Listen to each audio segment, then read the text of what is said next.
to the Sportcat Show. That's right, everybody.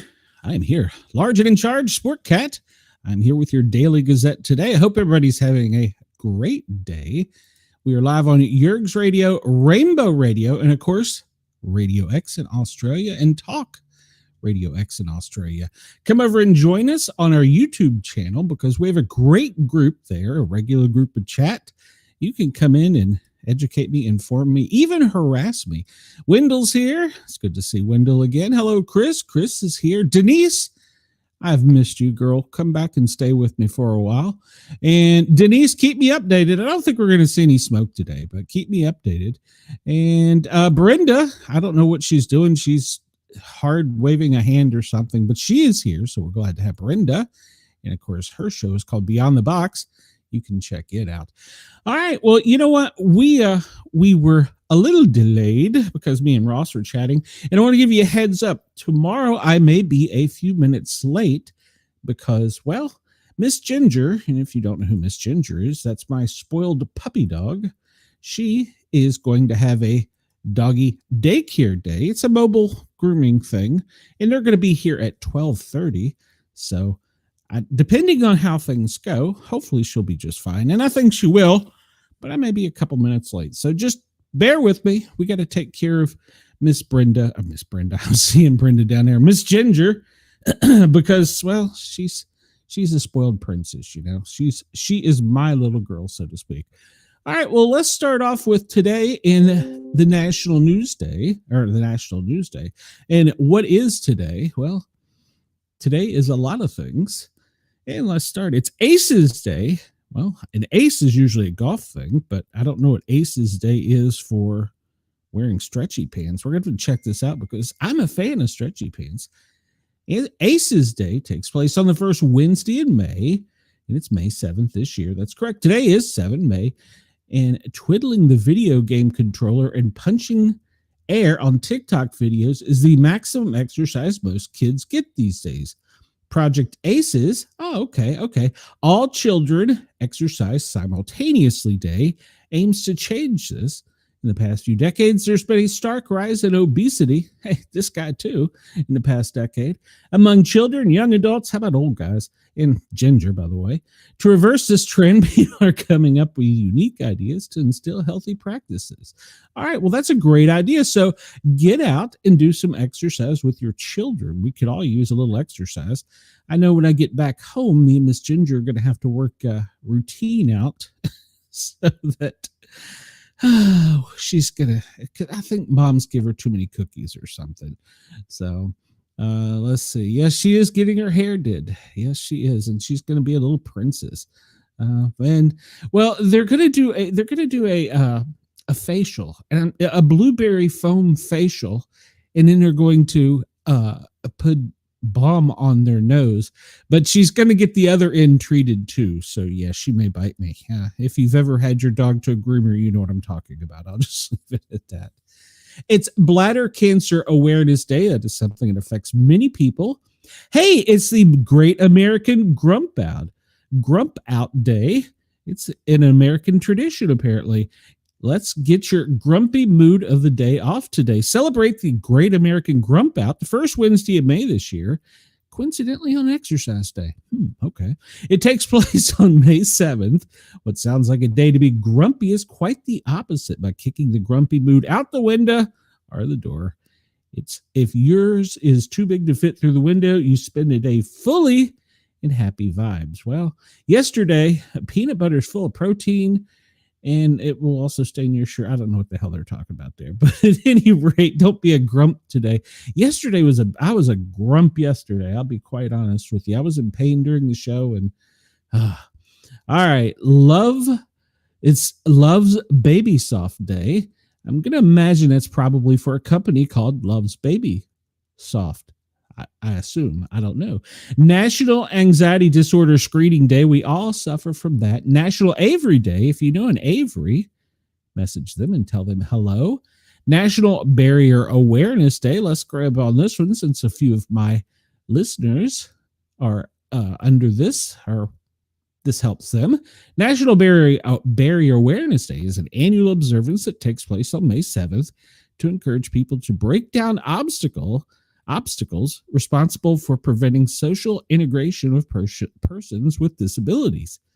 The day was initiated to dissolve stigmas, keeping people with disabilities advancing in education, social life, work, and other spheres of life. The holiday was initiated by President Ronald Reagan, who called upon fellow citizens to observe this day with programs and activities. Well, that's a good thing. All right. So there you go. We have a few of our listeners that would be beneficial for. So that's great. Let's see. National Cosmopolitan Day. You know, that's a crazy drink. When I was a bartender, I don't think I made one time. It's National Home Brew Day. I've tried that. It's not as easy as people think. National Interpreter Appreciation Day, National Packaging Design Day, National Paste Up Day. That's the glue sticks. Did you ever eat them in school? National Roast Leg of Lamb Day. I haven't had lamb in forever. National Skilled Trades Day, Occupational Safety and Health Professional Day. I guess paramedics would fall under that. School Nurse Day. Oh, all right.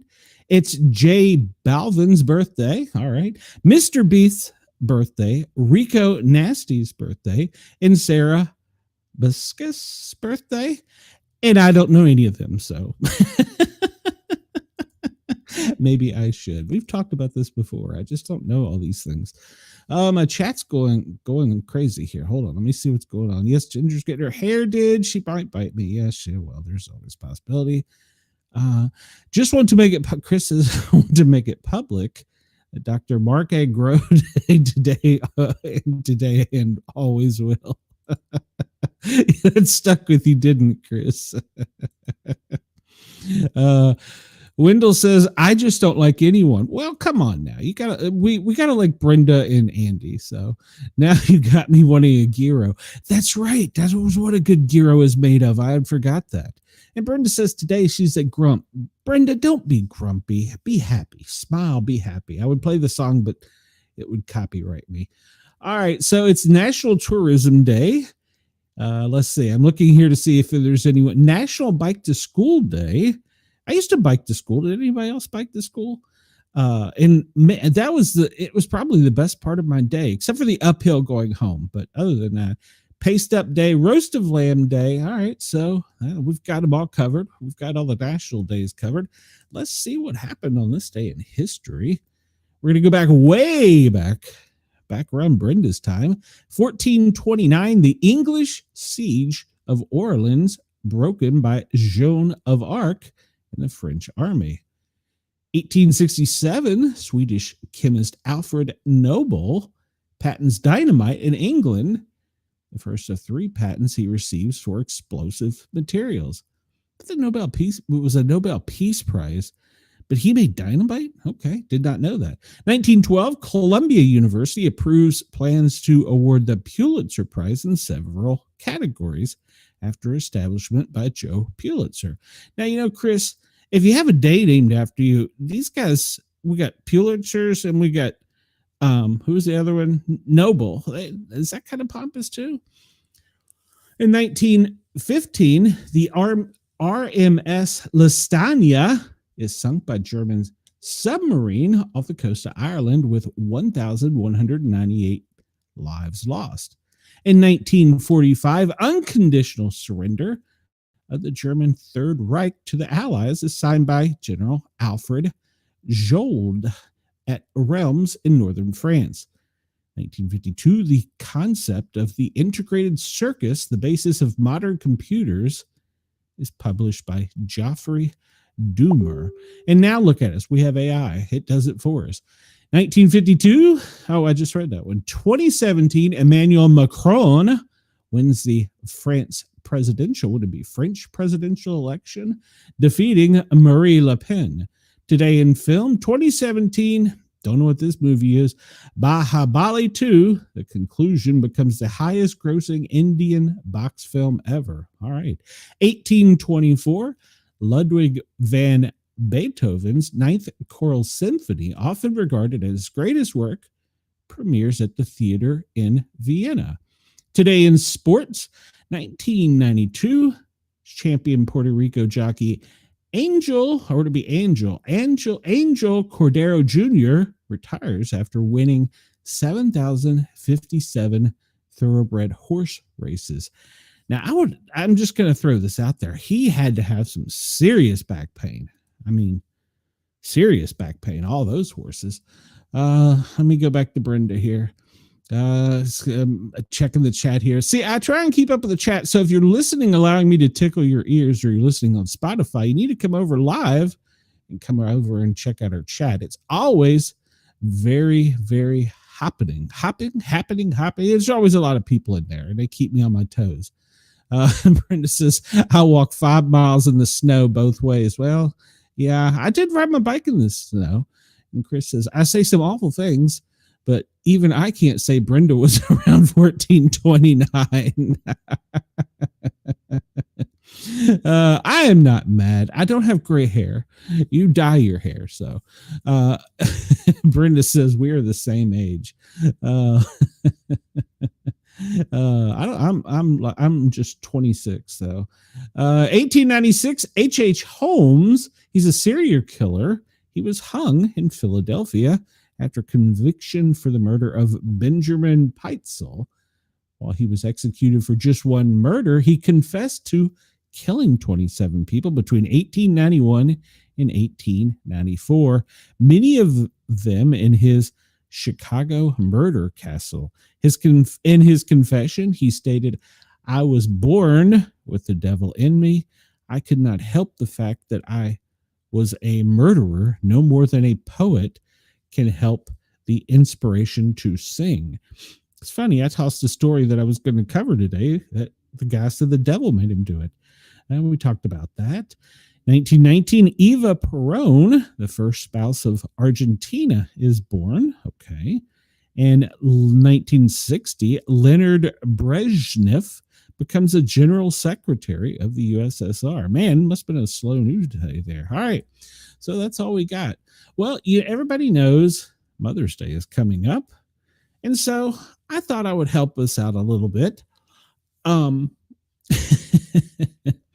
And I have found, this is on AOL, 23 of the funniest Mother's Day gifts on the internet. They found them, so we don't have to. This will probably be the one I click on to buy Mrs. Sportcat after we get done, and maybe my mom.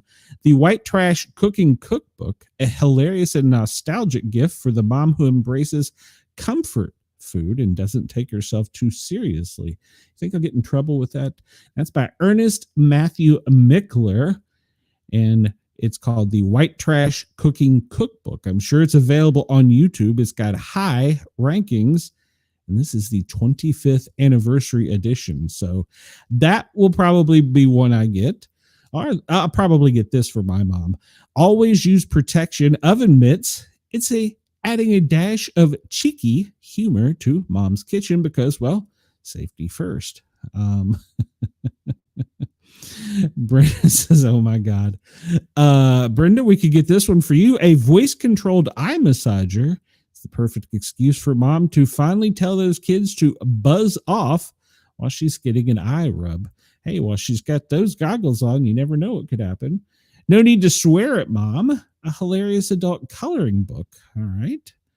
And this one I find incredibly funny. And those of us that are just watching can see this. It's a turkey vase, and it brings a touch of unconventional charm to the traditional flower arrangement because, well, it's a turkey with the flowers stuffed in it. It's actually kind of cute. I like that. Shake your number 6 comes in at Shake Your Moods, mom's new best friend for handling dad paper tantrum notes. It's got a little section that says, right now I'm feeling a bit, and a bunch of things you can check. This may be due to, and there's a few things to check. And, oh, yeah, you write out your other grievances with dad. And then I'd appreciate it if you could. And there's a couple things to check there. And it's like a citation. It says, thank you for your attention to this matter.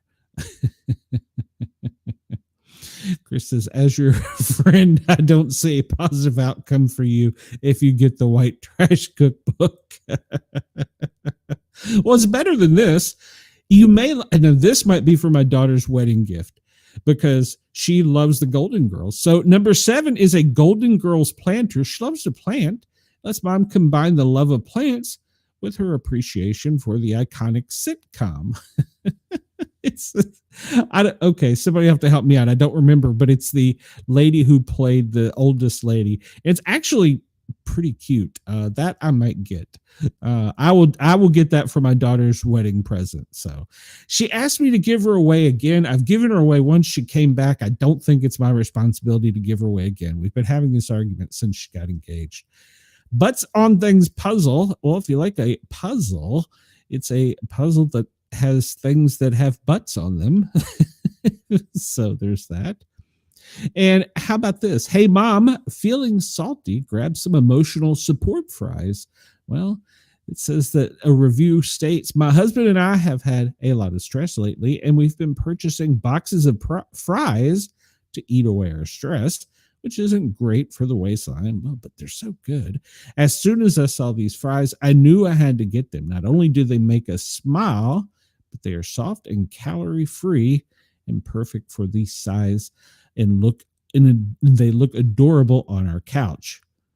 This one, I might get this from Miss Page. Felt Piggy finally provide a cute passive-aggressive way for mom to communicate the dishwasher status is okay. Oink if it's dirty. It's a little pig designed, I'm going to assume magnet. One inside is clean, the other side is dirty. Paige might like that one, my youngest daughter. And Brenda, this could be the gift for you. For mom's unwind time, the chill out eye mask is a winner. Yes, it's a googly-eyed eye mask, and apparently it helps with, I don't know. It's a cool compress. You can put them in hot water. I don't know. I'm going to leave it at that. So let's see. A bubble. Oh, did I miss one? No, that's just a picture of a possum. We'll skip that in case Bobby's watching. The bubble clay mask gives mom a spa. That's also a hilarious selfie opportunity. Self-care with a side of social media gold. And for the mom that has everything, the rubber chicken purse. All right. It is an actual, for the listeners who can't see this, it is an actual rubber chicken with handles and a zip on top of it. And number 14 is I wet my plants kitchen dish towel. Braces mom's love for gardening with a punny twist, guaranteed to get a chuckle. And mom's sure to remember your name and not call you by your sibling's name again, thanks to this little magical box. It's like an Altoids box, and it says memory mints for senior moments, extra strong. And for the cat mom, it's the perfect gift. It's hand towels, and the little kittens hold on to the hand rack with their front paws. So that's kind of cute. That's kind of cute. I don't see a need for them, but okay. Mom's next pun, straight out of the cornfield, amazing jokes. So apparently this is a little box of corn-shaped paper that has jokes on them. I don't get that one. If your mom likes to partake in alcoholic beverages and an occasional martini, it's always martini time, right? Olive cocktail stick earrings. She can show off her love for the happy hour with these delightfully quirky earrings. And you can cheer on mom with a great taste. All right. A floral vase lets mom display her bouquet of art, modern art. And it's once again a turkey, but it's waving with little plant arms. It's cute. All right. And then, this is a good one. This might be something for my mom. Sip on some attitude. Mamasaurus tumbler for the feisty mama. And it says, don't mess with Mamasaurus. You'll get your ass kicked. And thank mom for these jeans. At least we're not ugly. It's a jewelry tray. So you buy your mom, you buy your mom a piece of jewelry and you put it in this box. And this is the one that I've encouraged my children to buy their mom. Hey, mom, favorite light up her day with a favorite child candle. And on the outside of the candle, it says, being your favorite child seemed like gift enough, but here's a candle. Sangria and glitter. I didn't know you could. Well, I guess you can drink glitter. The drink arrived finally and was packaged so well. I tried some plain seltzer over ice, and oh my God, it's so good. Adding a little gin to mix along with the seltzer last night, and it was fantastic. It's glitter sangria, and it's sparkly. It's sparkly. All right, so I think what I'll do is I will share some every day for the next few days, so everybody gets some. Now this I like. A Lego botanical bamboo set. Yes, they can finally get some piece in pieces, and it's surprisingly zen. All right, so I'll go over some more of these as we go on in the next couple days. But there we are. We're off to a funny start. So speaking of which, I was told never to buy anyone what are they called? The bonsai plants, because bonsai plants, if they die, that means the person that you gifted them to will also die. I don't know if that's true or not. So let's see. Let me catch up in the chat here. Brenda says she's already rubbing her eyes. Let's see. And he said that he advised me not to get the cookbook. Say, hey, welcome, Uncommon Soul. And let's see. Yes, I am asking for it. Sophia, Denise says her name is Sophia. That's right. Thank you, Denise. That mug looks like a female Harry Carey. Wendell says you need to get one with your face on it. They don't make them that ugly, Wendell. So, and this time tell them that there's no give backs and call it a day. I've told her she's like a boomerang. I don't know if any of you have children, but all of them are boomerangs. They eventually come back. Oh, and Chris does want to throw out some like and subscribe to see Harry Carey women people. Oh, mercy. Brenda is commenting to Denise. I don't know what that means. Welcome, KG. Welcome. We're glad you're here. And Brenda says her dog would eat them. I'm sure she's talking about the fries. Where do you find this? Temu? Most of them were actually Amazon, believe it or not. So Amanda said Temu should be renamed to $20 down the shitter. Yes, she did on the Monday night show. Amanda did say that. Good recollection of it. And then there's some guy over here on Kick encouraging me to pay him money, which I'm not going to do. And Wendell says he likes Temu. So people stop eating stuff that don't belong in your body. We're going to talk about that in a minute, Brenda. So stay tuned. So this come to us from one of our alert listeners from Stafford County, Virginia. Deputies with the Stafford County Sheriff's Office are looking for a man who they say returned to a business to claim a bag of cocaine, then ran off. So you want your cocaine, but you're going to run off. He ran off once he realized the authorities were being called. Officials say Deputy C.A. Osborne, no relation to Ozzy Osbourne, from the sheriff's office responded to the Mannheim Auto Auction on Auction Drive around 9:56 p.m. on Monday after the staff found a small bag filled with what they believed to be a controlled substance. According to the sheriff's office, shortly after the discovery, a man showed up telling the staff that he had misplaced his bag of cocaine. Now, why didn't you say your salt or something like that? I misplaced my bag of salt. When he was informed that deputies were being notified, he fled.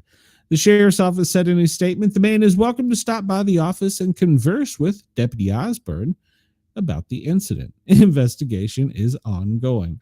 So there's a little tip. Don't lose your cocaine and try and pick it back up later. So funny story. We were changing Mrs. Sportcat's tires on an old Dodge Stratus. Actually, my kids were, I'll be honest about it. And they bring in this little tiny bag about the size of a quarter. and about the thickness of, I don't know, a quarter inch. And it was vacuum sealed of powder. And they're like, is there something we need to know, Dad? And I'm like, nope.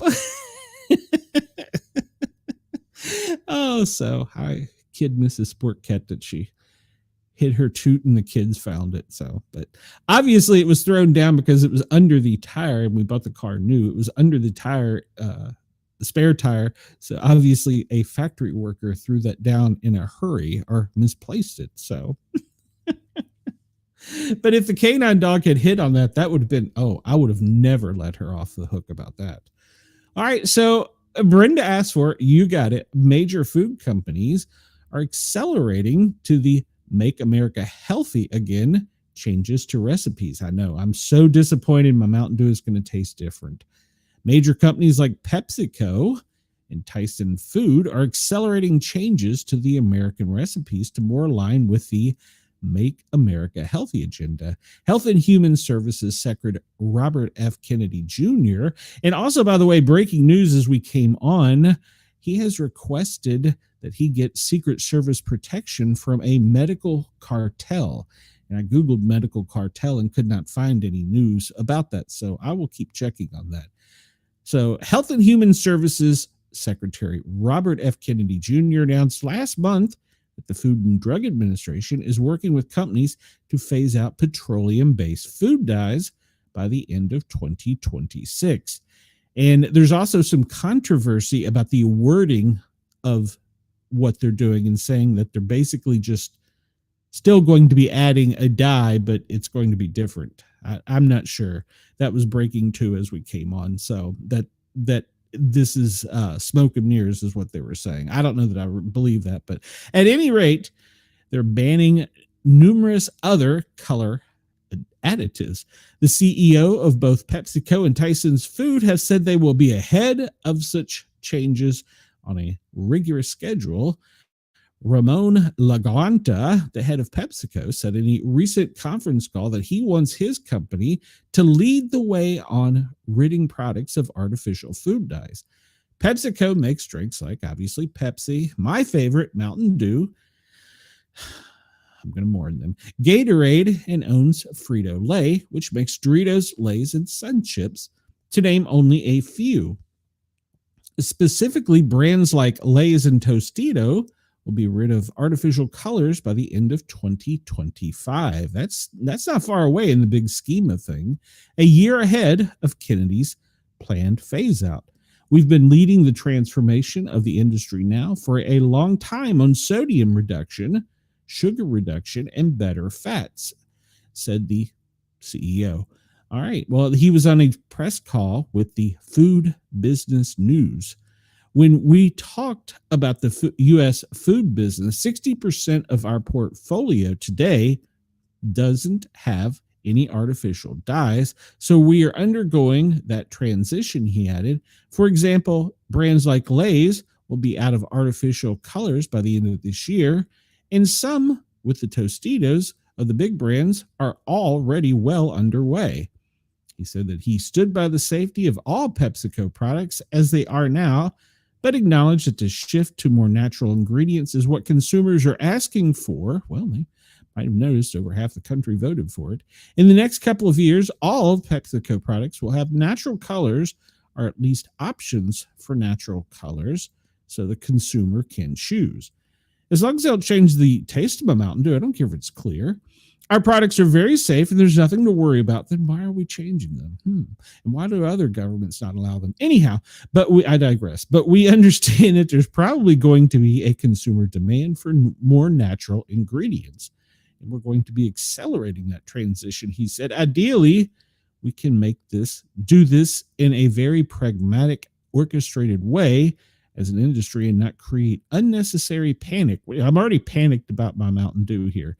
So but we'll lead that transition. And in the next couple of years, we'll have migrated all the portfolio into natural colors, or at least provide the consumer with natural color options, the CEO added. And every consumer will have the opportunity to choose what they prefer. So that is what this journey is we're undergoing. Donnie King, the CEO of Tyson Food, which makes the number of chicken products and food products, said the company will eliminate synthetic dyes from its products by the end of the month. How about you stop filling them full of steroids and antibiotics, too? That would be more important to me. Just 13 days after HHS and FDA announced plans to phase out the petroleum-based synthetic dyes from the nation's food supply, Tyson's Food today reported it will eliminate these dyes by the end of May. Secretary Kennedy celebrated all next. I look forward to seeing more companies follow suit and put the health of America first. Together, we will make America healthy again. Yes, we will. And let's see. Let me catch up on the chat and see what's going on over there. They tried to set you up. Well, a guy lost his bag of pot and went around asking if anybody found it. I don't think that was a good idea. No, it wasn't, Wendell. And Brenda says she already knows what he means. I'm not sure what that means. Chris says Secret Service protection doesn't have a great track record of protecting his family. Chris, I would look into other private security. Brenda agrees with him. Wendell does not like Pepsi. He's a Coke guy. Mountain Dew don't taste like it did back in the 70s. That's because the Mountain Dew is now got corn syrup in it. And I kind of wish they would get rid of corn syrup too. And I'm not sure what I got, Brenda, but I got something. So I got the prize. All right. We'll continue on with our news here. We're going to try and keep it lighthearted for just a bit because, well, there's some serious things going on in the world. And I'm not talking about the Pope. Major deep fake porn site is being shut down. The horror. The notorious AI-generated porn site Mr. Deepfakes has shut down after losing a key service provider, according to a message posted on its webpage. Now, I'm going to be honest, I didn't know this existed or I would have checked it out. A critical service provider has terminated our service permanently. Data loss has made it impossible to continue operation, a notice on the site's homepage read on Monday. We will not be relaunching any website claiming this is fake. This domain will eventually expire, and we are not responsible for its future use, the page said, adding that the message would be removed in about a week. The website was popular for allowing users to upload non-consensual, digitally altered, explicit sexual content, particularly of celebrities, though there were several instances of non-public figures' likenesses being abused as well. The motivations behind these deepfake videos included sexual gratification, as well as the degradation and humiliation of its targets, according to a 2024 study by researchers at Stanford University and the University of California, San Diego. As of November 2023, Mr. Deepfakes hosted 43,000 sexual deepfake videos. Wow. Depicting 3.8 thousand individuals. They have been watched more than 1.5 billion times. Wow, that's crazy. I thought there was already laws against this.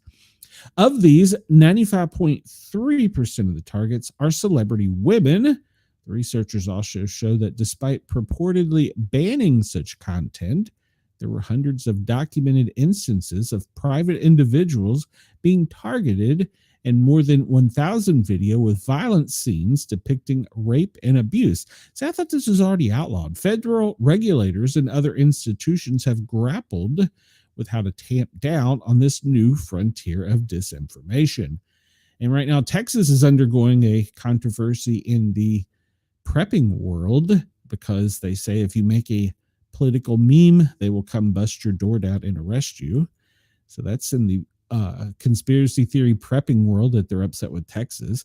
Last week, the U.S. House of Representatives voted overwhelmingly to the Take It Down Act, which stands for Tools to Known Exploitation by Immobilizing Technological Deepfakes on Websites and Networks. Now, come on, I had AI make a picture of Bigfoot and the president in the Oval Office shaking hands just for fun.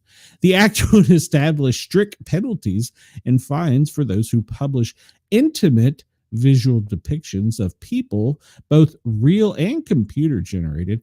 So are we protecting AI from being violated? Is that the way I'm reading that? Of adults or minors without their consent or with harmful intent. It would also require websites that host such videos to establish a process for victims to have that content scrubbed in a timely manner. The bill passed the Senate earlier this year and has been sent to President Trump for his signature. All right. And I'm pretty sure he'll probably sign that, and he probably should. So, yeah, I thought that was already outlawed. So but what do I know? Let's see. Brenda was on one of those sites. Denise says, I liked Timo, but I heard they're going to stop selling in the U.S. because of tariffs. Well, I did read a headline today, Denise, that said the last ship from China has docked, and that there were already ships out to sea that were parked awaiting for the end of the tariff. Well, those parked ships have now been ordered to return to China and unload their cargo. So, because apparently, I guess the China government or the companies were paying for rent on those cargo ships. And, well, if it's not going to be sent off anytime soon, they're sending it back. So, Wendell says, not yet. He is still getting stuff. And there was also, I don't know if it was rumor, if it was real, but they were saying that they're posting, like, when you go to the grocery store, you'll get a breakdown on the taxes, a tariff note saying how much we're paying in tariff. So, all right, we're going to go off with this. This is an opinion piece, and this comes to us from the Daily Wire by Matt Walsh. All right, around 10 a.m. on Friday, a man named Rodney Hinton went to his lawyer's office in Ohio and watched body camera footage of his son's death. In particular, the footage showed Hinton's 18-year-old son, Ryan, emerging from a stolen vehicle while carrying a handgun. At one point, he dropped the gun, then picks it up. Soon afterwards, he was shot and killed by a police officer. None of these facts are in dispute. The video makes it all very clear. The reason the Hinton family was watching this footage in an attorney's office is that, of course, they were contemplating a lawsuit against the city for wrongful death. There was certainly what their attorneys were thinking about. In fact, even after viewing this footage, the family's lawyer, who incidentally works for the Cochran firm, they represented me, as in the late Johnny Cochran, maintained they had a case. Here's what the family's lawyer said as a way of arguing that the police officers were somehow responsible in this scenario. Being in a stolen car, having a firearms were in Ohio, so you can open carry in Ohio. So that's not a death penalty. Admittingly, it's not quite as catchy as if the glove fits, you must acquit. But it's still a pretty remarkable line of argument from the Cochran firms, all things considered. After watching the footage of Ryan Hinton exiting a stolen video with a handgun, then dropping the handgun and picking it up as police chased him, and then turning towards the officers, the conclusion from these lawyers is that Ryan Hinton was murdered for simply open carrying a firearm, and he got the death penalty for doing nothing wrong whatsoever. Did I just not read he was in a stolen car? Okay. Even though his gun wasn't holstered, and even though he wasn't waving it around while committing a felony, and even though all of this is recorded, we're supposed to conclude that he was, quote, open carrying. This is a level of shamelessness that in another era would lead to a flurry of lawyer jokes on late night television, but it's not a joke to millions of people at the moment. It certainly wasn't a joke to Rodney Hinton, the father of the teenager who was killed. Just hours after he viewed the body camera footage of his son's death, Rodney Hinton got in his car with the intent of executing a police officer. He saw it as an act of revenge, and ultimately he found a target. He ran over a recently retired sheriff's deputy who was directing traffic outside the commencement ceremony at the University of Cincinnati. The slain officer, a Hamilton County deputy named Larry Henderson, had never met his killer before. They never exchanged words. Rodney Hinton knew that the police were justified in killing his son because he had just watched the body camera footage. He knew that the police did nothing wrong. If the father wanted revenge on anyone for causing his son's death, he should take revenge on himself. If your 18-year-old son is out with a gun stealing cars, it means you have failed as a father. Even a minimal amount of fatherly guidance would have been enough to avoid this situation. But instead of taking revenge on himself, Rodney Hinton decided to kill a police officer who was merely directing traffic. This should be an open and shut case in every sense. The father is a murderer. His revenge obviously cannot be defended legally. Any hope of defending it morally is destroyed by the fact that, for one thing, the shooting of Ryan Hinton was justified. And secondly, the cop that he killed, murdered, had nothing to do with it. This is not a Gary Plush situation where a father ambushed and killed the man who kidnapped and molested his son. This is an act of premeditated, cold-blooded murder against a random white cop. And yet, stop me if you've heard this before, the murderer is not being lionized and defended on social media. The father who just executed a sheriff's deputy in order to avenge his criminal son who flashed a gun at cops is the latest celebrity in certain corners of social media. The viral clips defending the murderer are all over TikTok, and they show an example, which I will not show, refuse to show. He gets the age of the so-called, quote, kid wrong, as she's showing the sympathetic photos in the background. Ryan Hinton was 18, not 16, when he jumped out of the stolen vehicle. I believe 18 makes you an adult. He jumped out of a stolen car with a firearm, but the bigger issue with the video claims that the father took justice into his own hands by murdering a random police officer. Notice how there's no pretext here about how the officers did something wrong or violated procedure, any of that. There's no explanation of how it's, quote, justice to kill a random traffic cop or, quote, unalive, I guess I have to say that for YouTube, a traffic cop. As this guy puts it, it's just assumed that the killing a random white police officer is an appropriate response to the death of a black criminal, and millions of people find this reasoning persuasive at the moment. That is the situation we are now in. For the past half century or so, every aspect of American civic life has been devoted, or at least superficially, to preventing situations like this. If you spend trillions of dollars enacting a regime that rigidly enforces the seemingly laudable goal of racial equality, then surely eventually you'll arrive at a point where all men are judged basically on the content of their character. That is the grand experiment we've all been participating in for our entire lives, and with each passing day, it is becoming more and more clear that this experiment is crashing down all around us. We are heading very directly towards open and overt racial conflict. To that end, here's another video, which I'm not going to show, which has more than 20,000 likes on TikTok, and they muted the obvious because, well, anyhow, we'll leave that alone. It shows Rodney Hinton in court in a jumpsuit surrounded by a bunch of police officers. There's a caption that the uploader has added.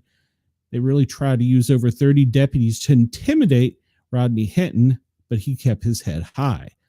Again, this post has more than 20,000 likes. This is not some random troll that didn't get any attention. It's one of the most popular posts about his arrest, and people are responding to it because they genuinely believe that Hinton is a hero. There is no rational argument that he's innocent or that it was justified or that his son was innocent. This is pure racial resentment spilling out into the open. Another post with roughly 70,000 likes on the talk described Rodney Hinton as a mourning father, complete with somber music. And I'm not going to play that one either. All right, so it's on TikTok, it's on X, it's everywhere. And so they're saying that Rodney Hinton had no criminal record before he killed an Ohio cop in retaliation for the cops killing his son. The police department brought 30 cops to his hearing to intimidate him. So apparently you get to kill a cop if you have no prior criminal record, and the police are not allowed to guard you either, even if you've just murdered someone. And then there's this post that echoes thousands of others. All I'm saying is this: if a cop killed my son, I'm airing out the precinct. Rodney Hinton Jr. is a saint and a hero. All right. So, and yesterday, I'm going to stop here, but yesterday we also did discuss the story of Shiloh Hendricks. If you recall, that is a racial incident as well. Now, I'm reading all of this. If you want to go see this article or opinion piece for yourself, I'm reading this directly from, let me scroll up here to the top so that we're all clear that I'm reading that the headline is, This man was just arrested for murdering a retired cop. Now he is being hailed as a hero. It's an opinion piece by Mark Walsh, W-A-L-S-H, dated yesterday. It came on after we were live, and you can view it on thedailywire.com. So I'm merely reading the article. You can form your own opinion, but I'm sure that this is going to incite people on both sides to be angry. Let me catch up on the chat here because let's see, I'm way behind on the chat. Let's see. All right, here. I burned it. I finally got it. Was Brenda on one of those sites? Denise says she likes Timu. Sorry, we said that. Denise, family, FFS. I need a piece. Just venting. And when she says peace, she is talking about P-E-A-C-E. And Brenda says, go ahead, vent away. O for FFS. People need to stop hating because of color, is what Wendell says. Agreed. And Brenda says, I'm glad I stopped working when I did. I'm assuming she means as a police officer. Yeah. I'm glad that I stopped working when I did as a paramedic, because we were getting shot at, stabbed, physically abused. So, and it was by all colors. It was a one color. It was because we were a paramedic and we were late. It was usually the problem. So, all right. So this comes to us from the USA Today, dated today, May 7th. It broke at 8:51 a.m. The headline is, Michelle Obama is in therapy after, quote, transitioning from really hard time in the White House. Michelle Obama is prioritizing her mental health. The former first lady and her brother, and in my opinion, podcast co-star Craig Robinson, opened up about their therapy journeys during an appearance on Jay Shetty's On Purpose podcast. Ms. Obama explained that their parents created a safe space growing up that felt akin to therapy, and she sought fellowship with family members and girlfriends in the same way. I believe in the power of sharing your challenges with other people you trust that come in many forms, as it has for me, she told Shetty. I believe in couples therapy. I believe in it all, whatever works for you. Michelle Obama sought out therapy after the White House. Every choice that I'm making is completely mine. In terms of a formal therapy, she sought it out because I think we need to be coached throughout our lives, and I think therapy is a form of coaching. At this phase of my life, I'm in therapy right now because I'm transitioning. The becoming author said. I'm 60 years old. I finished a really hard thing in my life with my family intact. I'm an empty nester, she added. Now, for the first time, as I've said before, every choice that I'm making is completely mine now. I don't have the excuse of, well, my kids need this, or my husband needs that, or the country needs that. So how do I think about this next phase? Before she opened up about the internal work she is doing on herself, she shot down rumors that she is splitting with her husband, who is former President Barack Obama. That's been a rumor going around for a while. She shot that down. Says, if I was having problems with my husband, everyone would know about it, she said, telling Bartlett that her brother would know it too, and I would be problem solving in public, adding, I am not a martyr. So there she was shooting down the rumor, and she is saying that She is in therapy. Good for her. Therapy is actually good for most of us. So if you need therapy, go to therapy. I highly encourage it. Wendell says, no, Wendell, I'm not going to read that. I'm not going to read that comment, Wendell. You're on your own with that one. Okay, so this comes to us from Off the Press. SpaceX has cleared to increase Starship launches from Texas. Now, we routinely check out airspace, and I don't recall seeing any from Texas. So SpaceX Tuesday has received the keys to the U.S. regulatory approval to increase the annual rate of Starship rocket launches from Texas and booster, landings in various bodies of water, allowing Elon Musk company to significantly expand the development of its giant Mars rockets. The FAA is capping a year-long review since SpaceX's proposal to increase the number of Texas Starship launches from 5 to 25 will not have a major impact on the surrounding environment, nor would associated booster landings or potential rocket explosions over the Gulf of Mexico or international waters. That's coming to us from Off the Press. All right. And we'll talk about this. We're running my news piece a little long today. All right. So somehow we managed to lose another plane. I think some people need to be called to the Pentagon and talked to. A Super Hornet has crash landed on the USS Truman. It's the second F-18 loss in a week. The USS Harry S. Truman has been striking the Houthis with other FA-18s rolling off the deck during attack on the ship last week. If you remember, last week, the ship made a hard turn and, well, the plane fell off with its tow. Details remain limited at this time, but CNN was reporting that another F-18 Super Hornet from the supercarrier Harry S. Truman has been lost. 2 U.S. officials have confirmed this is a military magazine, that the mishap did indeed occur. They state the jet crashed into the sea during its attempt to land. Both the pilot and the weapons systems officer were able to eject and were recovered by helicopter with only minor injuries, according to the news site. The MH-60 Seahawk Squadron made the rescue.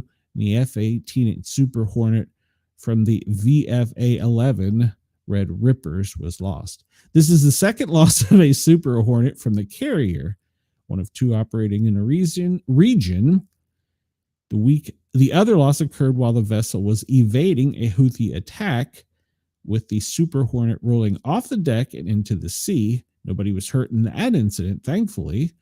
A month and a half prior to this loss of the same deployment, the Truman suffered a collision at sea, resulted in a change in the ship's commanding officer.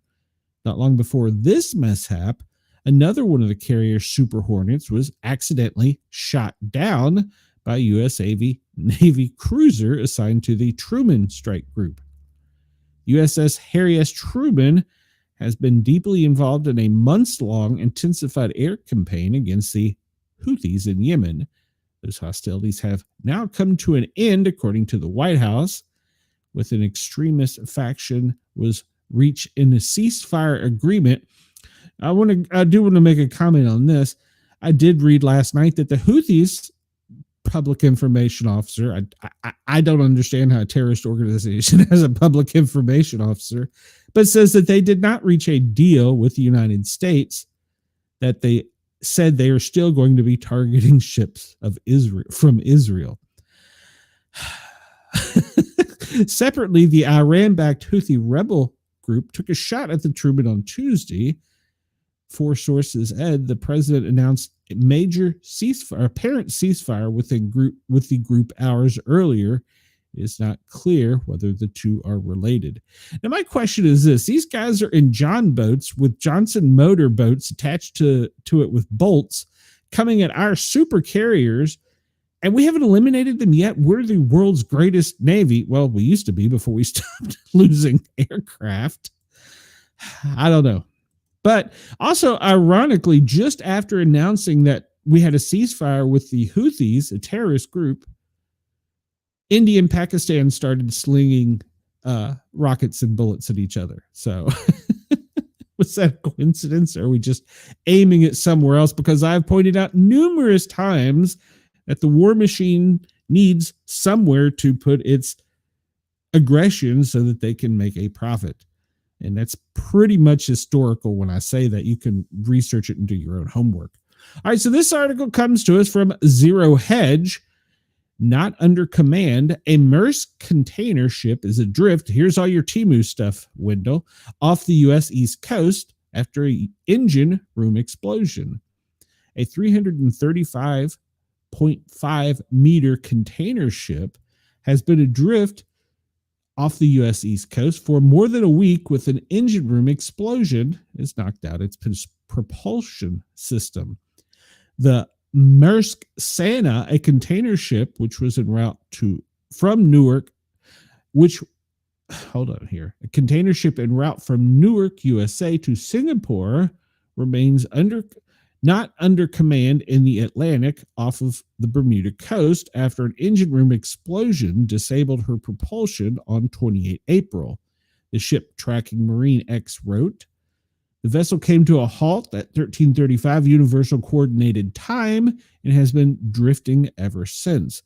Marine traffic data confirms no signs of resumed movement, and her remote mid-ocean position has delayed the arrival of salvage assistance. A tug has been dispatched from Mexico, according to reports, but with the Maersk Sana positioned in the middle of the ocean, response time has been stretched. According to the Maersk statement, a towage vessel is expected to make contact with the Sana this week at the time of the engine explosion, 8:45 TEU. I guess that's a time and coordinated time there, whatever. The vessel was built in 2004 and flagged in Singapore, was sailing Maersk Trans-Pacific TP11. Safety is paramount concern, and we will take the learnings from our investigation to avoid similar incidents in the future, according to the company. So your Temu stuff is floating aimlessly out to sea. All right. We'll hit another quick few things before everybody knows that India and Pakistan are slinging missiles back and forth. So, and Wendell says maybe the pilots need to go back to sea. If there's any picture of Biden in the last 10 years where it looks like he knows what planet he is on, it's how did Wendell wants to know, how did the pilots, where did it go?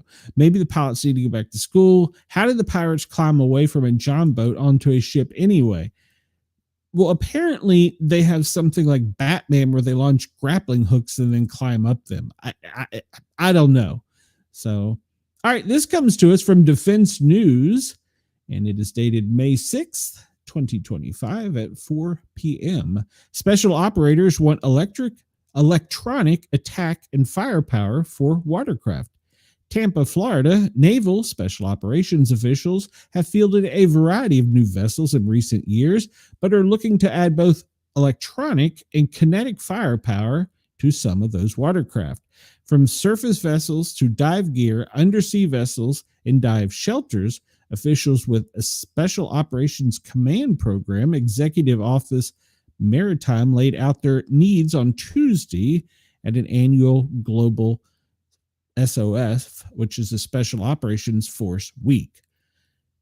30 of the 31 combatant aircraft medium boats have fielded in recent years, and the next steps for the vessel are under the CCM MK2 program that will potentially see a suite of launched effects such as short-range rockets, electronic warfare added to the boats.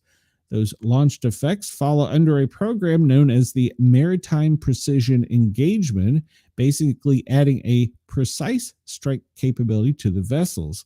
With those launchers, the CCM and its cousin, the Combatant Craft Heavy and Combatant Craft Assault, are all set to add forward-looking infrared devices for the entire fleet, basically FLIR. So the SOCOM program executive official, fielded 42 combatant craft assault vessels between 2014 and 2023, and they are working on adding these programs, apparently. Alongside the surface vessels is a team looking for unmanned options for both short endurance and long endurance missions. Those type of vehicles autonomously, in other words, they navigate themselves without a human in them. And so they're looking for those as well. They plan to put out a request for more information to the industry for smaller unmanned undersea vessels that can fit into a submarine lock-in and lock-out chamber. That vessel could accompany SEAL delivery vehicle MK-11, of which 10 have been ordered. The MK-11 upgrades from the legacy MK-8 improved software, navigation, increased range, and increased cargo capacity, according to a commander, head of the undersea portfolio. The maritime team is looking to replace the dry deck shelter, 5 of which are in operation and have been in operations for decades.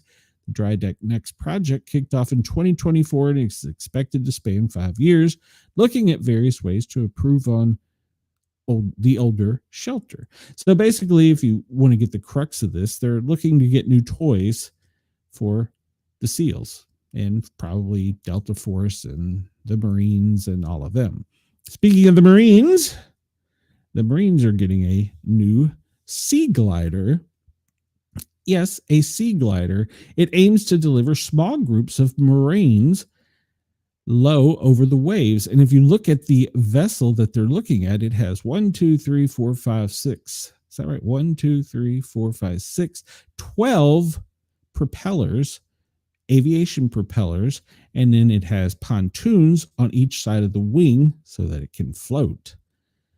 As Marines prepare for future flights in the Pacific, they are investigating the use of the sea glider to quickly and quietly deliver troops and cargo and provide other critical functions. Under development by the Rhode Island-based Regent Company, the craft will be powered by 12 electric motors and runs on batteries. It is designed to carry 12 passengers, 3,500 pounds of cargo, all while swiftly skimming the surface of the ocean, allowing it to avoid enemy sensors. It would use hydrofoil to get airborne and then can cruise efficiently in ground effect over the water. Since it will operate without the need for a runway, it will be able to access remote locales with little infrastructure. We are primarily looking at it for our contested logistics. So if they're saying they need it, they probably already have it. And for anybody that lives in Maryland, you probably know the runway I'm talking about that goes straight into the ocean. I would imagine they've been testing this vessel there already, and they probably just need to put a little camouflage on it, and it will, well, there it looks like they've got one that's blacked out, and they'll get one out at sea. So that's an interesting concept, a sea glider that is electric powered. So I'm sure that the military probably already has one. No one has a knife on the ship. Windows Glenn, go back down so Jack can see that. You talking about, which one are you talking about, Brenda? I can send you the link to the article if you'd like, Brenda.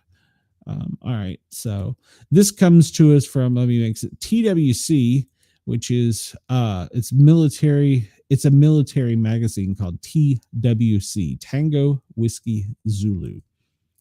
Okay, we'll get we'll cover this one real quick. And I'll tell you why I'm going to cover this one real quick. U.S. intelligence agencies are ordered to target Greenland as takeover plotting intensifies. In the latest indicator of President Trump's determination to close America's biggest ever land acquisition by whatever means necessary, U.S. intelligence agencies have been directed to step up their information to gather information about Greenland, Denmark, and their internal political dynamics, according to two people familiar, that's in quote, familiar with the effort, who leaked this to the Wall Street Journal. Well, obviously, they're not good at keeping secrets. Director of the National Intelligence, Tulsi Gabbard, lashed out at the leaks.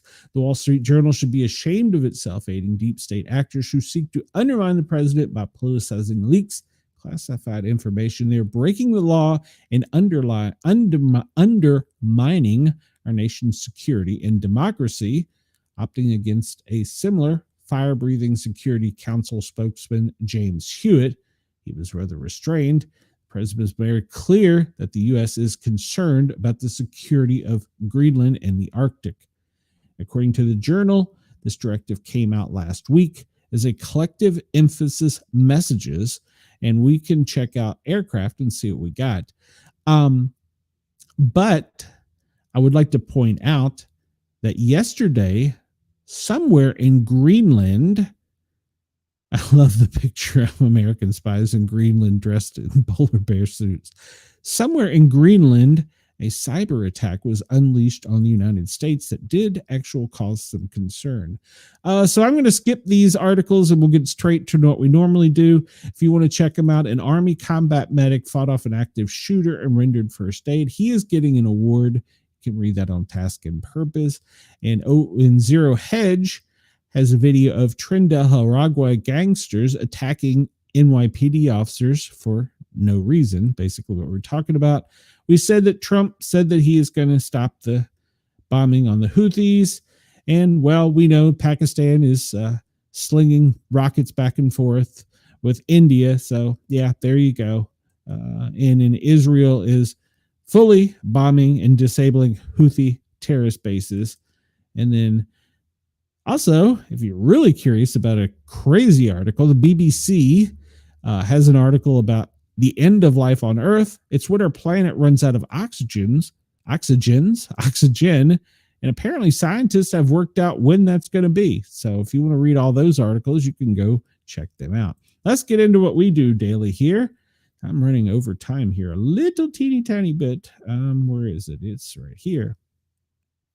For those of you new to the channel, we do something that's kind of the anti-prepper show. We do something where basically we don't state why we died today. There's plenty of reasons for that.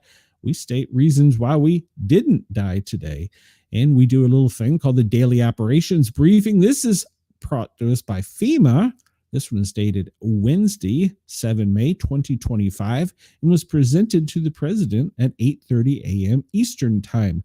Now, mind you, this is not the same document because, well, they get secret squirrel stuff and we don't. So if you want to send a secret squirrel stuff, I mean, that may actually be illegal, but I would read it. So Wendell says, you mean when plants quit making oxygen? I don't think it's actually, I think that's their way of breathing, Wendell. All right. So national current operations and monitoring. There are no significant events or operations that they are ongoingly watching. There are no new declaration activity There is no new declaration activity, meaning there's no new emergency requests or anything bad. Hazards they are watching: excessive rainfall and flash flooding from the southern plains to the southeast, severe weather in the southern plains to the lower Mississippi Valley, and they are not monitoring any new significant events. Now, as for the National Weather Forecast, we'll cover this again here in a second. But once again, Colorado, I got pictures from my friend that Yankee dander is still falling in the higher elevations of the Colorado Rockies, and Utah and New Mexico as well. So you could expect rain and thunder showers from Arizona all the way up into the Northeast and Maine. And then there's a little low pressure that's kind of located over Washington, D.C. region. That's going to keep them a little bit on the dry side. And you can anticipate heavy thunderstorms, the Gulf of America, inland from the Texas border, all the way over to Pensacola, Florida in the Panhandle, with it possibly being more to the extreme in lower Alabama, Mississippi, and, of course, the Pensacola region. It will be heavy rainfall, once again, the coastline for Texas. And there is a slight chance, a very slight chance, from Tennessee down into the Carolinas, part of the northeast Georgia, northeast Alabama area. Just picture a little circle there. there is a slight chance of tornadic activity. That is today. Tomorrow, the storm is still going to have just a bit of energy, but it's going to be more down in lower Alabama along the coastline, Mississippi, Alabama, and probably over to Pensacola. And just slightly inland is where it's going to keep its energy. And the rain can pretty much be still consistent, spotty from Arizona up to Maine, including at that time Washington, D.C. region, which at that time will have the potential for some possible, the Northeast Atlantic region, slight chance of tornadic activity. And I actually only mention that because, well, I called the one in Florida as a slight chance, and they actually had them. Friday, that storm is still going to have a little bit of power down in the Gulf of America, but it's mainly going to be affecting the coastline area of lower Alabama, the Florida Panhandle, partially Mississippi, but not so much, or not even really Louisiana. The most extensive rainfall, this has moved to the northeast, so Texas is not going to get the most of it. Louisiana, Mississippi, and lower Alabama will be the ones hammered today. And in the Panhandle, you can expect all the way over probably to Panama City, not Pensacola, heavy rainfall. So over the next couple days, the hazards they're concerned about, they're always concerned about in the dry weather, hazardous heat causing fires, and then heavy rain pretty much coming down straight down the Mississippi River back over to the Atlantic region. There's nothing new to report on space weather, but there is a slight chance, they're calling it R1, R2, for radio blackouts. And the current solar cycle is predicted to peak between now and mid-2025, but significant activity is still possible well after the peak. And they're saying that the Sunset Drive fire in Brunswick is only 15% contained. This is the newest fire and has burned 1,331 acres. And if we look at the FEMA operating map, it's actually getting better. They're actually doing some things in stopping activities in certain regions, but they're still working on repopulation in Kentucky, in the Carolinas, and they're still working down into Alabama. So, the other areas are just as needed, with EMA centers operating in the yellow zones. All right, so let's go to our next thing. Our next thing is always interesting because this is talking about the DEFCON level. You can see this at defconlevel.com if you'd like to read it for yourself. But the news flash for 5/7/2025, the current geopolitical climate is very active. At that point in time, we continue to carry out 24/7 bombings on the Houthis in Yemen. The political climate, they recognize that it's their mission to update neutral and factual information. It's funny that they haven't upgraded this even more since the incident in Pakistan, and of course Israel engaging. So yeah, that's well, they did. It was overnight. A missile attack being reported against Pakistan, multiple explosions. According to the Indian Army, the country carried out precision strikes against terrorist encampments in Pakistan. The Indian government stated our actions were focused, deliberate, and non-escalatory. And Islamabad and Lahore airport airspace was closed by the Pakistan Civil Aviation Authority. Heavy shelling between India and Pakistan in the Kashmir front line in several areas. And in Israel, airstrikes at the Sana'a airport caused evacuations warnings in Yemen as the Israel military reported a complete shutdown of the airport after the strikes, and also reported striking several power stations. That was overnight. So there is your DEFCON level. And let's see. Yes, Wendell, the weather has been crazy this year, but it's because of the way the jet stream is changing. All right, for our next thing, we will go look at the Commander-in-Chief and see what he is doing today. Well, 9 a.m. was the time for the press to be in the office. At 11 a.m., the president received his intelligence briefing. He gets it before us. At 12:30, the president participated in a swearing-in ceremony for the ambassador to the People's Republic of China. That's closed to the press. At 1 o'clock, 1300, he has lunch with the vice president in the private dining area with no press. 1 p.m., the press briefing by White House Press Secretary Carolyn Leavitt in the James S. Brady briefing room, and that is open to the pool press. So that is the daily schedule. All right, we'll take a real quick look here at the National Weather Service forecast because, well, it has changed slightly, not that much. That in chance of increased trouble for tornadic activity, albeit slight, is changed from Louisiana, Mississippi, and Alabama, probably Pensacola. That area is still slight in the heavy rain. That low is still sitting there over the DC region. Tomorrow, it's showing that chance of bad weather is going to be over me, where high pressure will be in the middle Tennessee Valley back into the Carolinas, and there will be a chance of tornadic activity with that as well. And you can anticipate the energy down in Louisiana and Mississippi to generate a possible tornado. It's slight, but still possible. And we talked about in the DC region where there was a slight chance for tornadic activity. That's going to move up on Thursday to the coast a little bit, to Pennsylvania, New Jersey, New York border, maybe extending a little bit over to the coastline in Maine. But that is the forecast for the moment. That could change, of course. And let's go to day 3. And we see that, well, pretty much from Maine down the 95 corridor to Florida and back over to Texas is chance for spotty rains. And although there is still some energy associated with this storm, it's going to be lessened. But at Mississippi and Alabama coastlines can anticipate heavy rains, thunderstorms, and potentially tornadic activity. All right, so we'll just take a real quick look at the maps. These were all updated prior to coming on press. And the first one in the top left is where they're predicting most of the rain for today.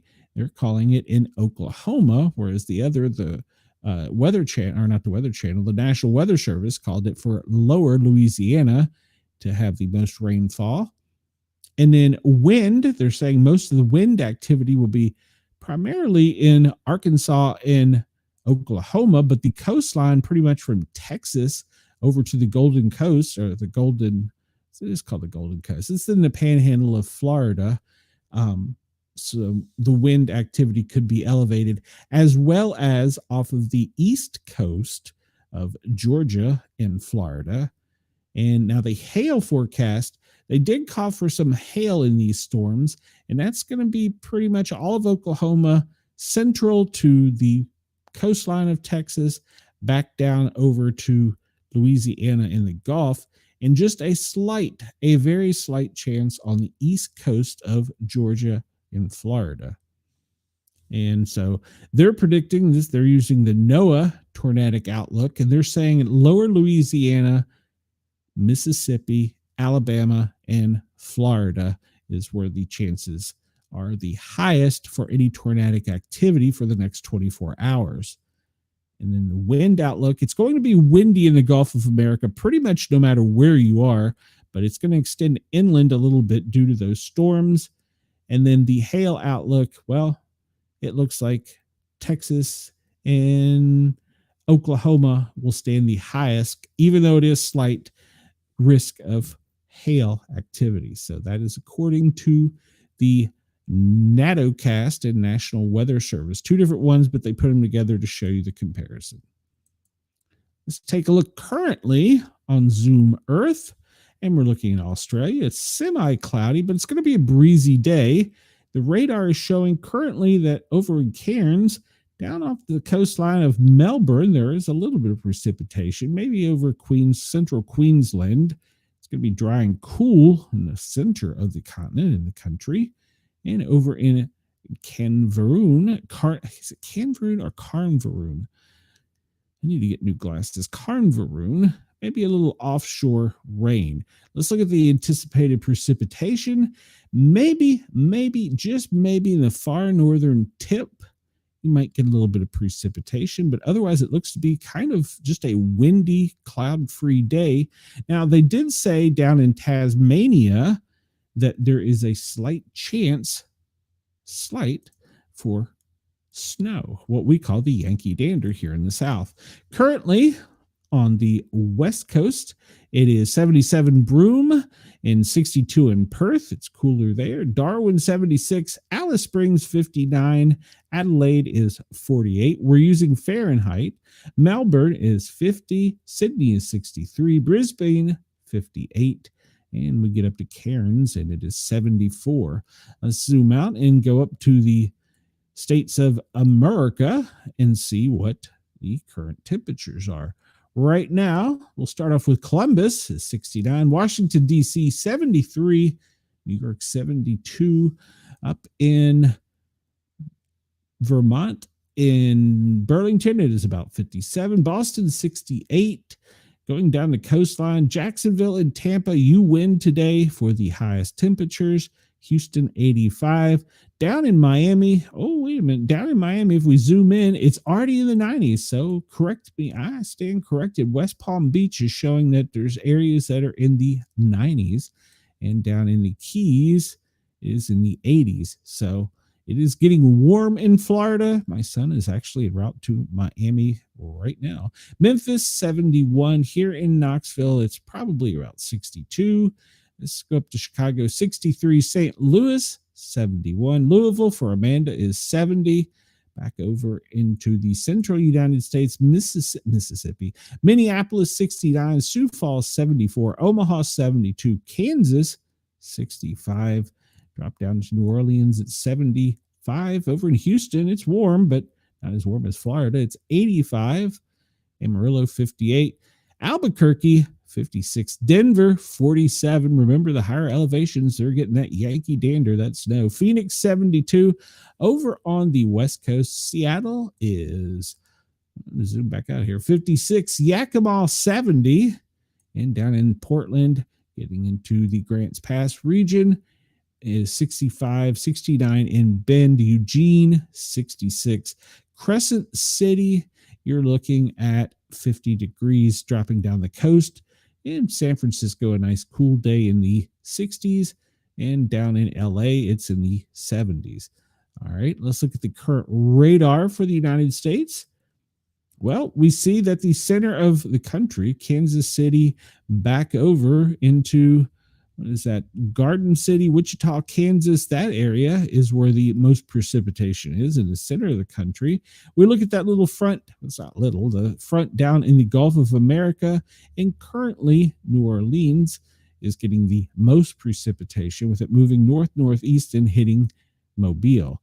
We see that the Georgia coastline is currently having some storms, and those storms are extending inland up through the Carolinas, up into Charlotte, and then back over on the far side of the Appalachia, spotty showers in Knoxville, and then further in the northeast, Johnson City, some rainfall there.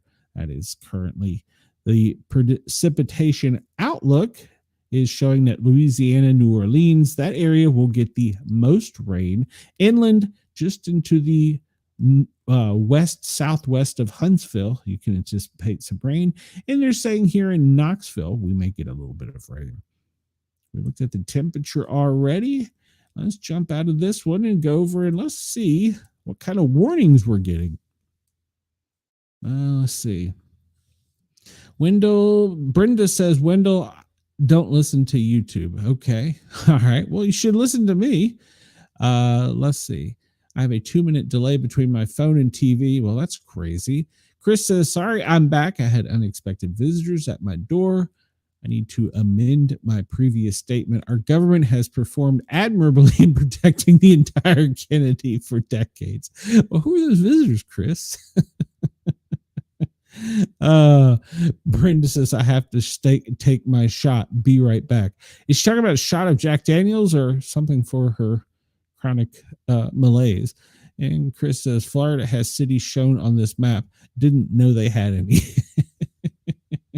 All right, we're looking at weather warning here. Goodness, we're running close on time here.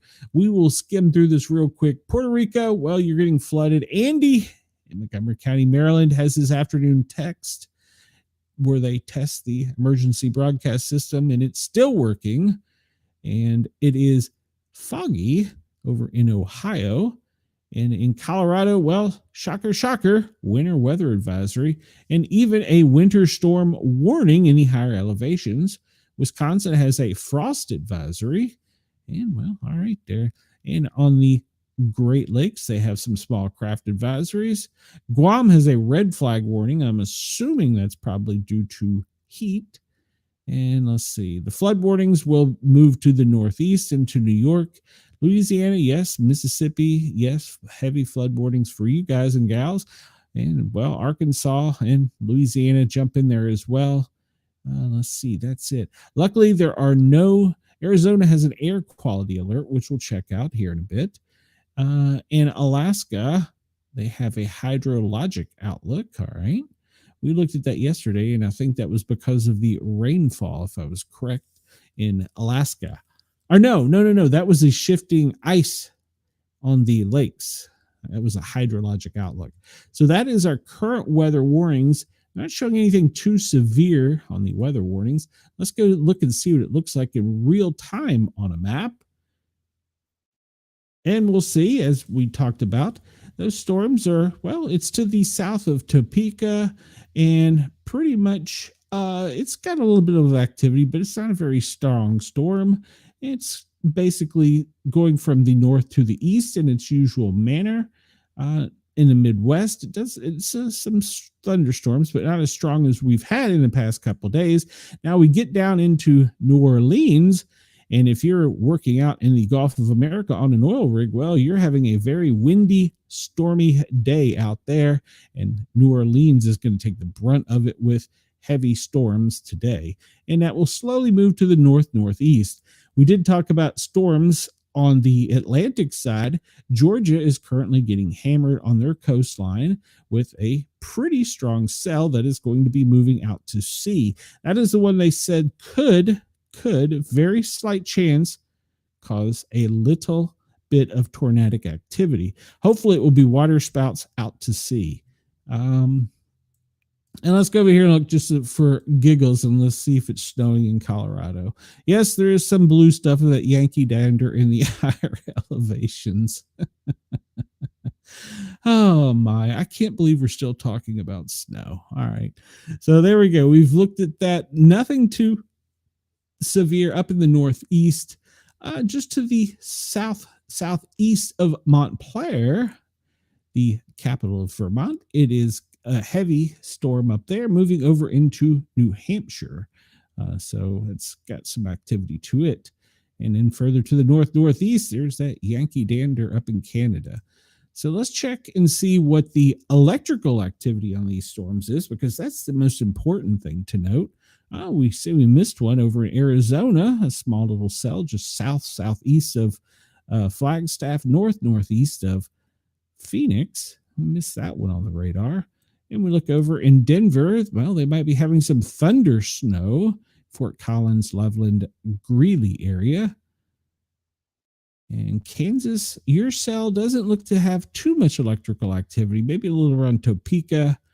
Yeah, some down here just to the northwest of Springfield, but it's not as active as the one we're going to look at down in New Orleans. And most of the electrical activity, luckily, unless you're on an oil rig right now, is offshore. Much of the electrical activity is currently out to sea, but that does not mean that there is not that chance. We go over to the Atlantic side. We see in Gainesville's got a little storm cell over it right now, maybe down as far as into Ocala is where the most recent lightning strike was. And then we look over here, Brunswick, Georgia, all the way up to Savannah. But that storm is trying to get offshore, so most of that electrical activity is offshore and moving to the northeast, and it'll probably affect this little tiny island out here in Bermuda within the next 48 hours. Let's zoom down to Australia and see if they have any activity that's storm wise. And well, we don't see anything necessarily on the continent, but out to sea to the southwest, we see that line of storms is still pushing its way. Now that for them will be moving to the west. So the most recent activity comes to us off the coast of New Zealand, but we look over in Tasmania where you were expecting some snow. You may get some electrical activity tomorrow, so keep an eye on that. I advise everybody to have a weather radio with two sources of power. I recommend battery power or rechargeable, and one that will plug into the wall so that you have two methods of being notified, because Dixie Alley is going to heat up very soon, and so will Tornado Alley. So be weather aware. We're currently looking at Louisiana has 23,273 people without power. Mississippi, 10,559. California, 7,307. Pennsylvania, you're still recovering from those storms last week, but you're down to 6,525. And Texas as well, you're looking at 6,295 people without power. And that is probably from the remnants of the storm that passed through. And by the way, anybody that remembers, a tree fell on the side of my house, but luckily there's not much damage. The cable will be reinstalled, or well, the internet will be reinstalled hopefully today so that my grandson can get his kicks back in. So don't ask. I don't know. So let's see. We talked about code red, and it looks like, yes, Reno does have a code red, and I'm going to say it's probably because of smoke and dust with the heat. And it'll probably jump down to Carson City. And I did see down here in Texas another code red day. Oh, my favorite little city, Brownsville. Code red, code orange for today. Code yellow, pretty much from Tallahassee to the northeast, extending up to the Chesapeake Bay. Orlando up to Tallahassee, anticipate some code yellow air as well. Atlanta, you're always code yellow. From Birmingham down to Montgomery, back over to Jackson, there's some code yellow. Up in Chicago, the Great Lakes up there, it looks like there's some code yellow areas for pretty much Chicago to the west and to the north in Madison. Well, you might as well just say Des Moines because of the way it'll connect later today. And that'll actually extend all the way up into the Dakotas and Montana before the end of the day. St. Louis, yes, you're a code yellow kind of day. Columbus, we can't forget about you. You are also code yellow. And Jefferson City is good, but St. Louis is code yellow. That is your air quality map. This is available at airnow.gov. You can go check it out. It changes. I'm going to bring up the other one that, well, I don't necessarily agree with, but I show it because, well, what the hell? It is the Weather Channel's allergy map. I don't agree with it, but I'll go with it. Tree pollen for today, it's showing pretty much the worst part is going to be in the Midwest to the Ohio Valley, maybe slightly back up to the Great Lakes, but not much. It'll be code orange more up that way. It's showing a code orange will be ending Southwest Virginia, Kentucky, and then back across to the Midwest. With, if you could zoom in on this, and I can't, if you notice there, it's code green for most of Tennessee, and you see on the east side of the Appalachia, code yellow to code red, depending on your area. But if you zoom in on Tennessee, there's a little teeny tiny section that you can't really make out in this map, and it is code yellow. That is the Tennessee Valley, the valley that I'm in. We are between two mountains, and that section of East Tennessee sits in a valley, so it gets the worst of the worst where it just sits over it. Grass pollen, that's a thing. It's code orange for most of the lower 48. Code red, no thank you. Code red for the deep south, extending over to the Atlantic Ocean, Southwest Virginia to Chesapeake Bay. And that is going to be intensifying because of the grass. And we can see that Texas now has a pretty much code red for grass pollen. All right. And how does this make us feel? Where is my how does it make us feel map? Well, our aches and pains and how does it make us feel?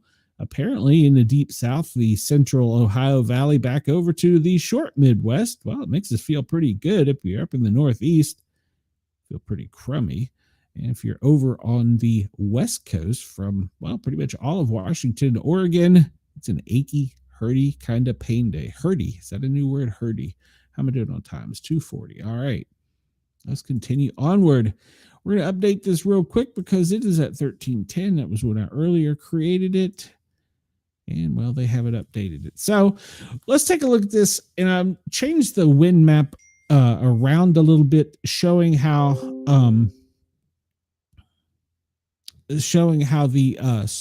wind is pulling up from the Gulf of America. Yesterday we had that little area over the nation's capital. It's kind of shifted up over Columbus, or it's not as windy. But most of the wind and moisture and energy content is coming out of the Gulf of America, straight up the Mississippi. It turns left at Chicago and then goes up. And then that's following the Rocky Mountains. Down in the south, deep south, down around Houston, the Louisiana corridor, that wind is going up and it is curving over to the west around Dallas, where it meets up with air from the Pacific. And most of the wind is being divided today, mostly by the Rocky Mountains. Now, notice that coming down from Canada to the Rocky Mountains, we see a little bit of wind flow. And I want to point that out specifically because when we look at the fire map, this is the smoke and fire map, we see that is pulling smoke down from Canada, from their wildfires. And of course, we have our own wildfires to contend with. But it also shows that it extends back up to the northeast, going into Ontario. Now, we'll go over Reno here and see if we can get an idea of why they're code red. And I don't see, except for the one fire, maybe, I'm not sure of the topography, maybe Reno sits on a little bit of a valley there, so the smoke is sitting with the dust coming up and causing the code red day.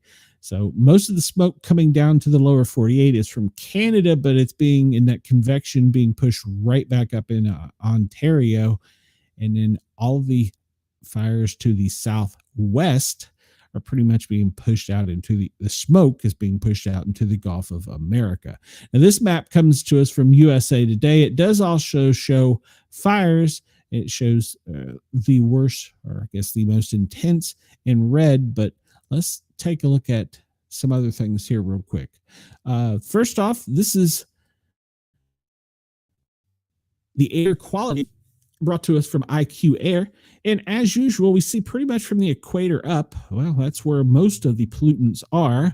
And we can see over in Canada, where I was talking about that smoke being pushed down and then pulled back up into, and the pollutants coming into America today are still coming from Africa and the far northern tip of South America, Venezuela, where it's being caught in that convection and being pushed up and over to the Rockies, where it's hitting Chicago and extending back to the east northeast.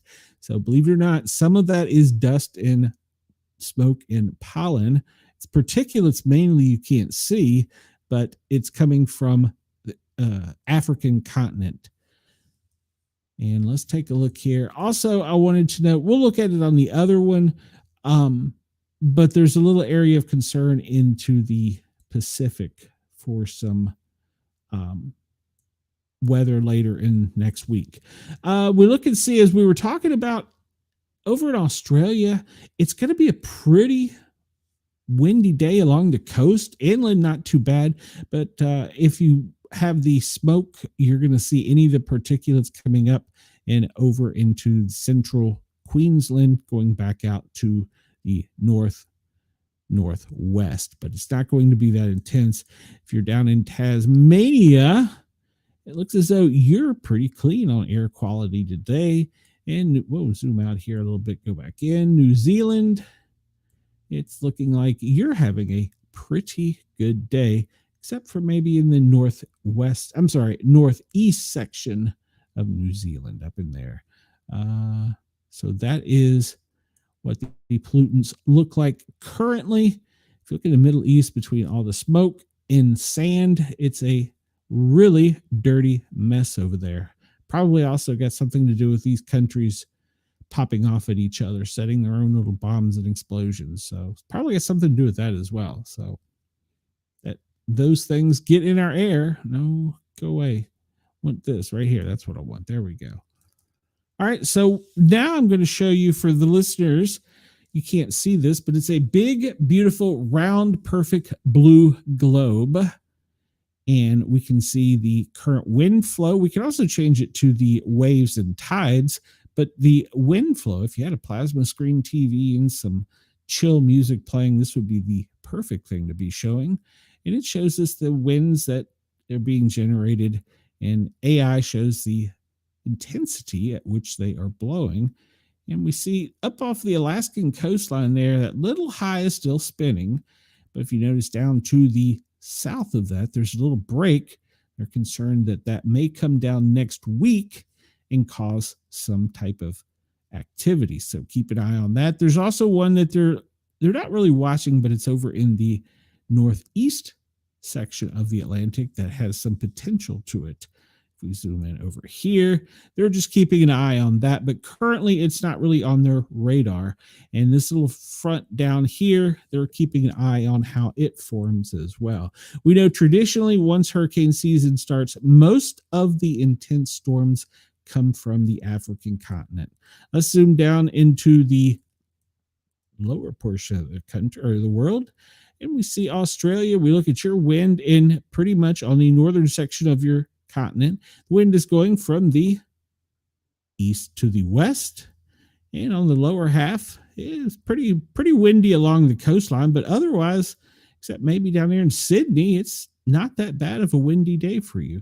There doesn't appear to be anything down there tightly formed or that they've been watching for cyclonic events.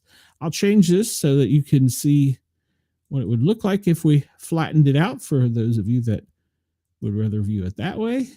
And you can see what your wind is doing. Chris says, this globe is so perfectly round, Trump has got to have a hand in it somehow. See, round, perfect, beautiful blue globe. All right, you can check that out at earthnullschool.net and see it for yourself if you'd like. Take a quick look at the wildfires. Well, we talked about the Black Swamp. It is currently contained at 60%. We go over to the Appalachians. They're still working on containing B-Rock. It's 94, and Big Ridge is 88. I believe the others have been, nope, wait a minute. Table Rock is 97% contained. Going down to Miami, we see most of these are prescribed fires, but they have had one get out of control recently, but they're keeping an eye on it. Everything there is contained, and that is causing a lot of the smoke. Over into Texas, most of yours are prescribed fires. Out west, they're doing what they call forest health treatments. There are some fires that are not forest health treatment, but are pretty well contained. Back up into the Oregon coast, they call them prescribed fires. Klamath Falls is where that one is. And of course, we look into Northern California and see over there that those are prescribed fires. Most of the ones on the west side of the Mississippi are prescribed fires. There are a few. This one is in North Dakota. It's 100% contained. South Dakota, 100% contained on those as well. But most of the ones to the west, which would be the left side of Mississippi, are prescribed burns. Up in the northeast, most of those are prescribed burns. The only current ones that are really, quote, true wildfires are along the Appalachian Mountains, and that extends from the Georgia line pretty much all the way up to the Virginia line, but they've got a good grip on them. And then the other one is out to the Black Swamp area, and they're working on getting it contained pretty handily. So let's take a look at the NASA map on this.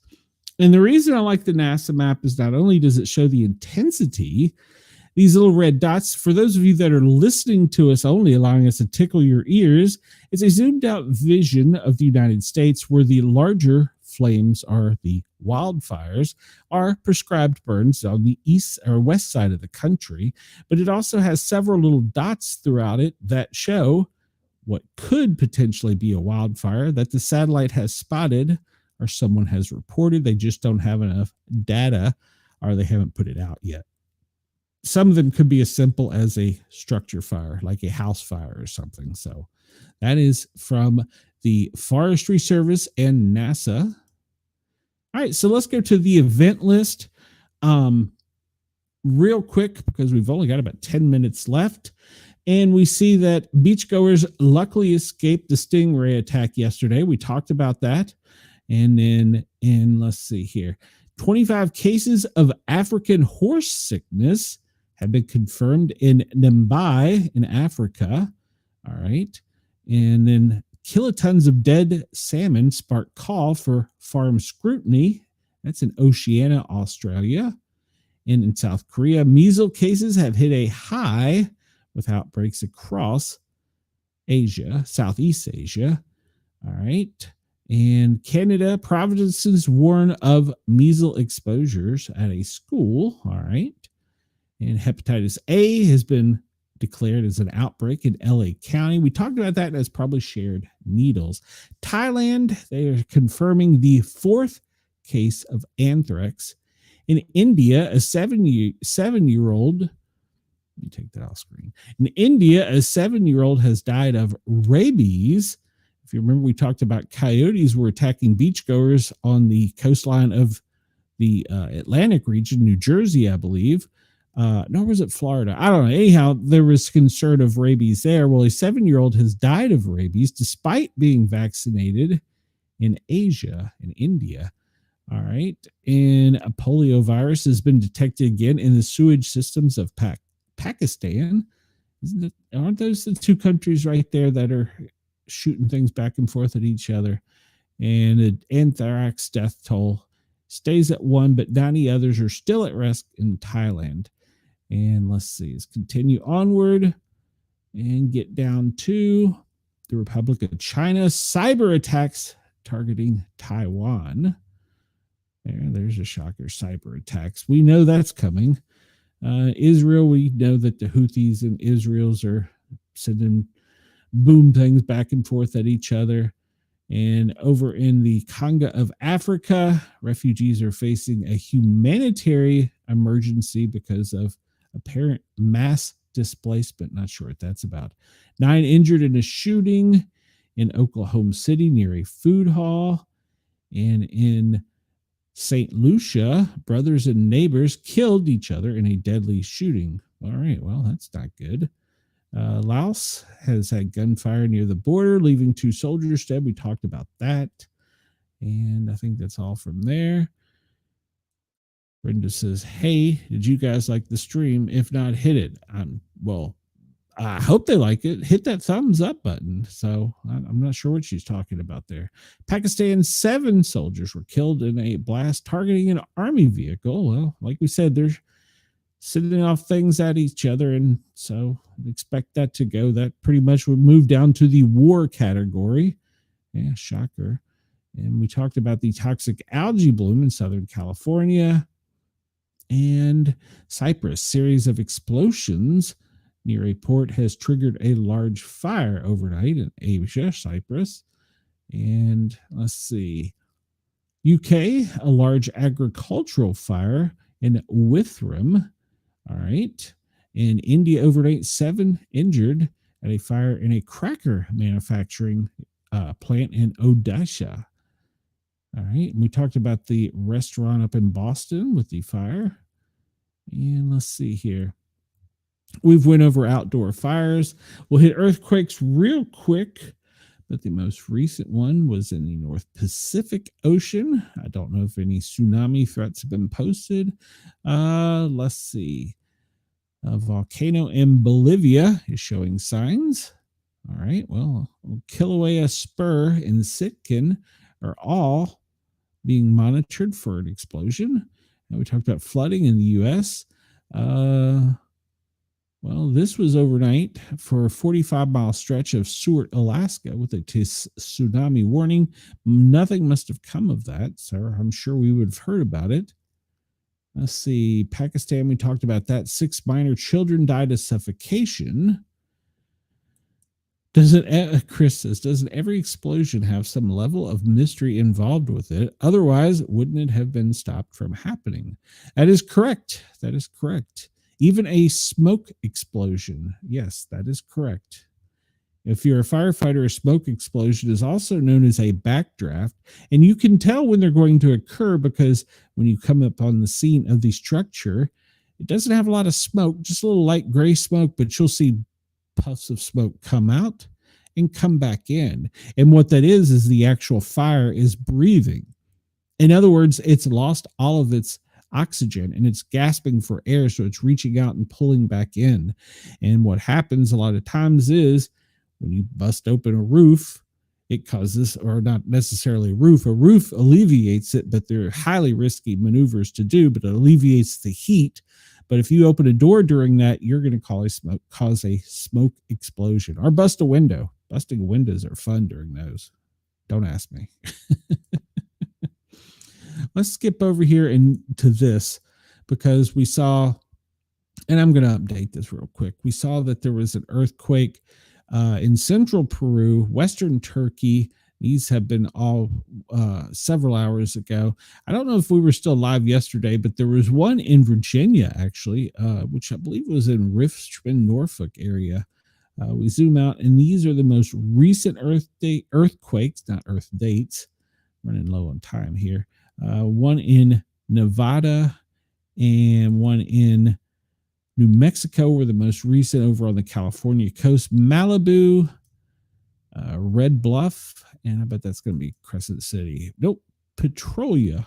All right, Alaska, up along those volcanic regions. Oh, we have one to the northwest in Katavik, Alaska.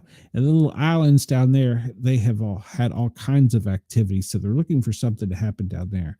Down in the Australian region, it looks like you're fairly safe. All right, so let's skip ahead here.